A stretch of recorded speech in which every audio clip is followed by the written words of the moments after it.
বদলে যাওয়া বিশ্বে এগিয়ে যেতে নিত্য দরকারি বা জীবন রক্ষাকারী পণ্য সেবার গুণগত মানে পিছিয়ে থাকতে চায় না কোনো ব্যক্তি প্রতিষ্ঠান। আর সেই পথ চলায় উৎসাহ দিতে বাংলাদেশে প্রথমবারের মতো চালু হলো গুণগত মান ও ব্যবস্থাপনায় উৎকর্ষতার আন্তর্জাতিক স্বীকৃতি কানো বিএসটিকিউএম কোয়ালিটি অ্যাওয়ার্ড। এ উপলক্ষে রোববার রাজধানীর একটি হোটেলে অনুষ্ঠানের আয়োজন করা হয়, যেখানে প্রথম বিজয়ী বাংলাদেশি প্রতিষ্ঠান হিসেবে হেলথ কেয়ার ফার্মাসিউটিক্যালস লিমিটেডকে দেয়া হয় এই সম্মাননা। এ সময় প্রতিষ্ঠানটির উপব্যবস্থাপনা পরিচালক জানান, শুধু ওষুধ প্রস্তুত বিপণন সহ দেশের স্বাস্থ্য খাতে তাদের দায়বদ্ধতার কথা। A journey and a commitment to excellence, customer satisfaction and quality that we can settle. When we talk about the quality in pharmaceuticals, we are not merely talking about the compliance. We are talking about the trust.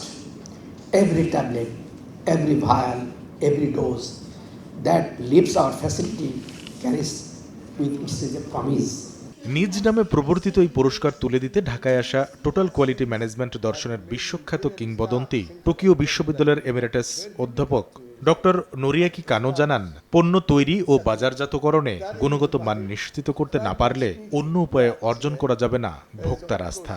Healthcare, pharmaceutical, only one company, but this is only one starting company. But I believe continue this to say Deming Pride is not only that the quality system, but also say enhance the presentation ability. In case of that, I believe that in case of the people in the healthcare, pharmaceutical company people, that it's really difficult to communicate to the assessor. Quality journey is not a short journey. জাপানের সম্মানজনক Deming prize বা Singapore quality অ্যাওয়ার্ডের আদলে এই পুরস্কার দেওয়ার উদ্যোগ নিয়েছে Bangladesh society for total quality management BSTQM. Kamrul Hossain Sabuj, Somoy সংবাদ, ঢাকা।